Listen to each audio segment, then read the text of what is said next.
There we go. Hey, hey! There you go. Oh! It's okay, keep going. Oh, How's it look back there, Cookie? looks great. I'm recorded, so.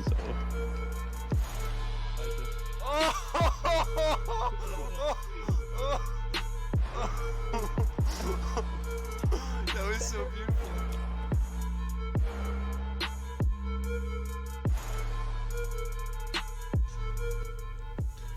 Alright, what's up, drifters?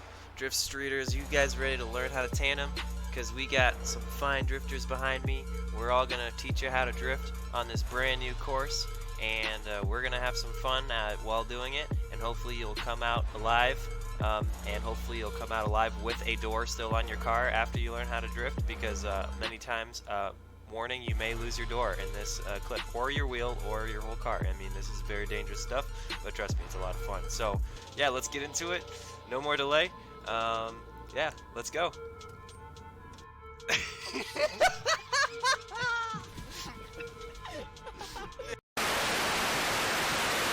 Alright guys, so maybe tandeming isn't that dangerous, but I am serious when I mean you can bump into each other and you will damage your cars a bit, but that's part of the name of the game. But anyways, I just wanted to give a proper welcome to FreezyIs right here next to me, and Koke. So thank you for volunteering to help me. These guys are really good at tandeming, so yeah, we're gonna jump into some clips and I'll just kind of narrate it as we go and keep it interesting. Alright, so let's go. Alright guys, so before we started off, I just wanted to show you guys the track that we are working with today. This track I just built, and it is meant to help you learn how to tandem. So we actually have two different tracks in this that you'll see, and I'll play clips of in a moment. And this will teach you how to tandem in two ways. So in the first way, which we'll start off with, is kind of tighter hairpin turns, where you're kind of hitting the e-brake more, with one turn that's a little bit wider and uses more of a wide clutch kick. So that's a tighter track, and then we also have the wider track here, which is really just you go up here and you follow the crisscross and you go around the loop, but these are all like a lot wider corners, so you're using your clutch kick a lot more. That's to give you a lot of forward momentum. So these are the two tracks that we're going to be using, and again, if you don't know how to drift already, we do have a video posted, so go ahead and check that out. The link should be in the description. Alright, so let's break down tandeming, drifting in tandem, into two different roles. We're going to talk about the lead driver and his good expectations and the bad things you can also do, as well as the chase driver role, the good things you can do and the bad things you can do. So let's start with the lead driver. The lead driver, good things. You're trying to lead a really clean and predictable line so that the person chasing you can consistently follow you. So even though you're kind of going against someone chasing you, if you lay down something that is, when I say lay down, I mean the way you're drifting. If you lay down a line that is crazy and unpredictable, you might be thinking, haha, he can't follow me, but your goal is to lay down something so that you're challenging the other person to follow you.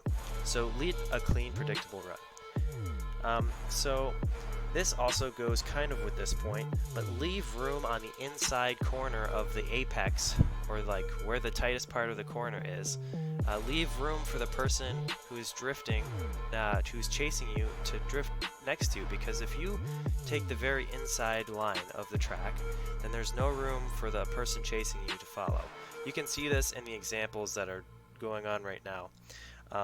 And so you can see the person who's going in front is always leaving enough room for the person in the inside.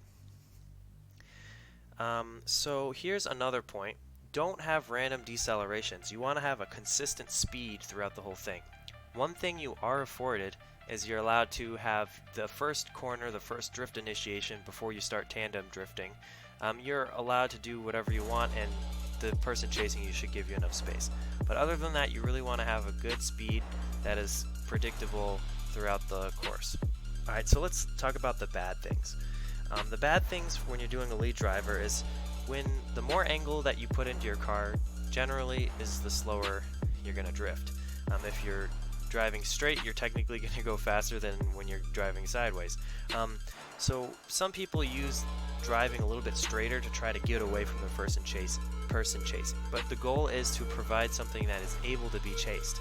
So you don't want to straighten out your car to try to get away from the other person. Alright, so another bad thing is unpredictable transitions. This means when you're going from one drift to another drift, even though it is the chase person's responsibility to get out of the way, I still suggest that you make your line very smooth, and so that the person who's following you can start to see when you're starting to swing the other way. And the final bad point is trying to get away.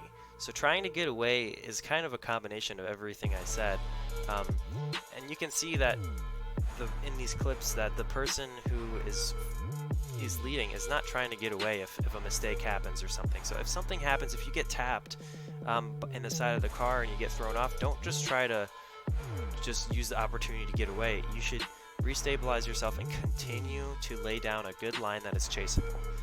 By doing that, you're really giving pressure to the other person.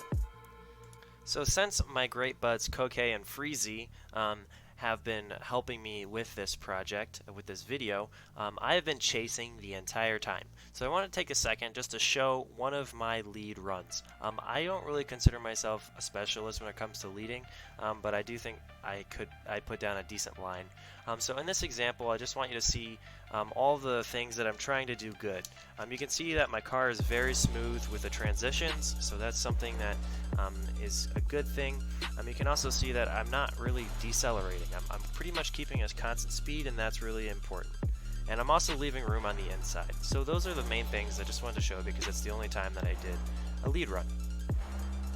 Alright, so now let's talk about the role of the driver who is chasing. So the goal of, that's what I'm doing this whole video. That's the position that I'm mostly playing the whole video. So the goal of the chase driver is to get as close to the lead driver without really messing him up a whole bunch. So good things that you can do, like I said, I mentioned this earlier, the first thing that ever happens in the first corner of the drift, you have to give room to the other driver who is initiating into the first corner. So you have to give the lead driver enough room. So if he wants to do like a flick from one side to the other side before he drifts, then you have to back up and let him do that. As soon as he's in the drift, then you can get closer to him. So do that. Chase the lead driver, the lead driver's front tire. So that's kind of a good just tip. You just want to try to chase that front tire. So the next point is to match the angle of the first person, or have a better angle. So you want to really try to mimic, even if you're not right next to him at that time, you want to mimic the angle that the other person is doing so that you go into the corner and you exit the corner in the same way. Then a final good thing is you want to disengage from the lead driver when the transition occurs. When the transition occurs, the lead driver is going to swing the other way, and you have to watch out and be out of the way so that he can swing the backside of his car. You can see that in the videos. I'm dropping back and then I'm reinitiating into that drift next to him. Alright, so let's talk about bad things. Bad things, sometimes you do need to do some of these things though to catch back up. So the first thing has to do with that. If the person ahead of you is getting too far away, you may have to take a shallower line or a less angle so that you can speed up and get closer to that other driver. You're driving a little bit straighter to get a little bit more speed to catch up. This only really happens because you made a mistake and you fell back, but it happens to everyone. It's just a pointer to show what the perfect tandem would be. So that would be a bad thing. The next one would be preventing the lead person from transitioning. I'm not perfect at this. This happens all the time where I'm still inside of the other guy's door and he's trying to swing back the other way and my front nose of my car gets in the way and he bumps me. That's a bad thing. And then a last bad thing is a bump which upsets the lead driver.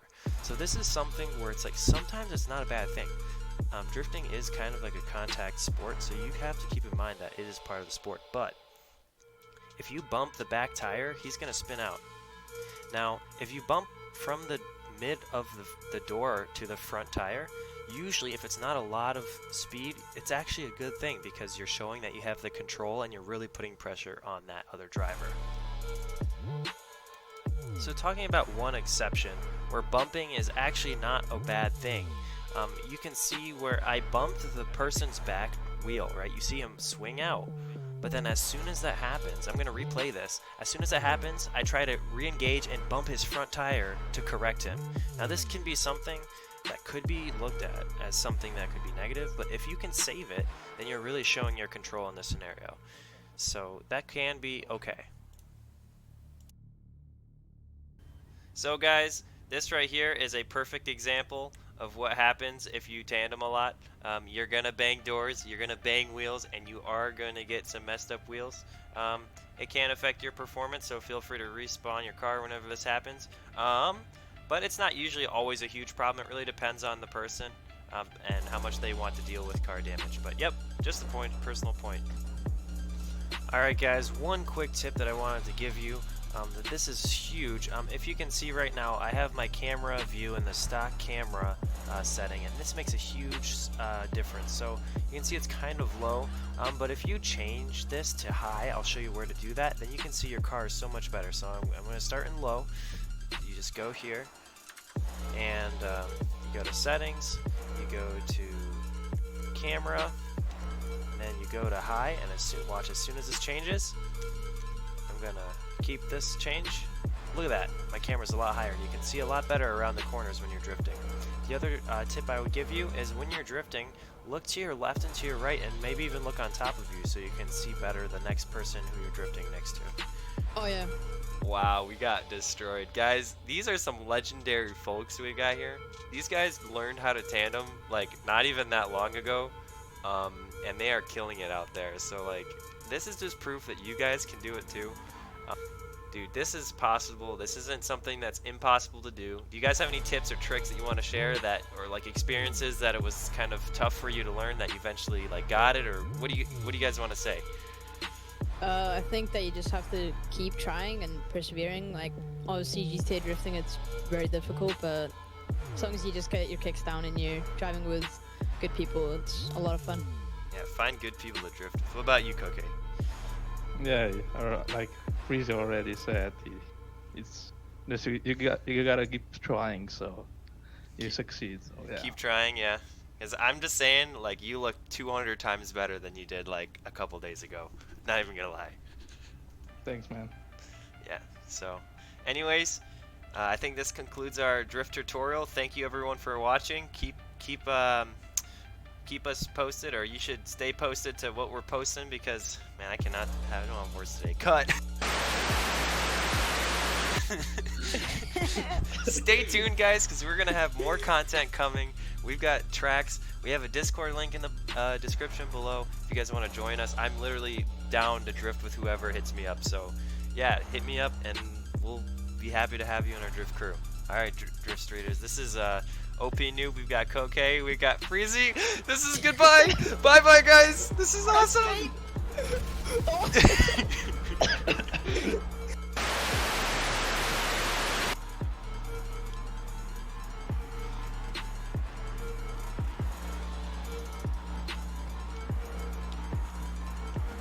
All right, get it. Oh, okay. Catch up to him, Freezy. I'm trying. Oh, wait. Oh, wait.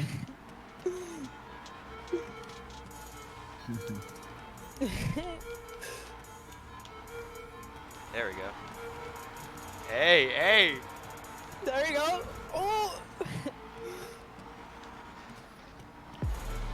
It's okay. Keep going. Keep her going. Keep her going, mate. Just let him pass. You gotta brake a little bit. Let him go. Okay, there you go. I'm just on your door, dude. Oh, this is gonna be beautiful.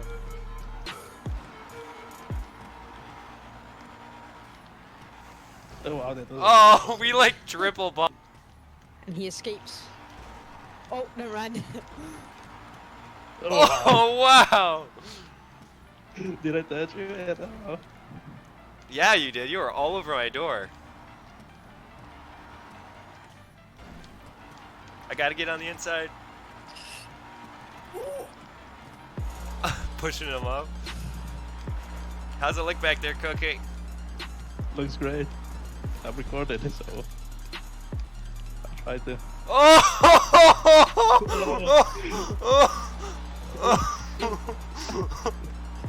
That was so beautiful. How are we still keeping this going? I'm just waiting till I spin out. No, no, no, no, no. It's okay, it's okay. I gotta catch up. I gotta catch up. I can hear the engines beep.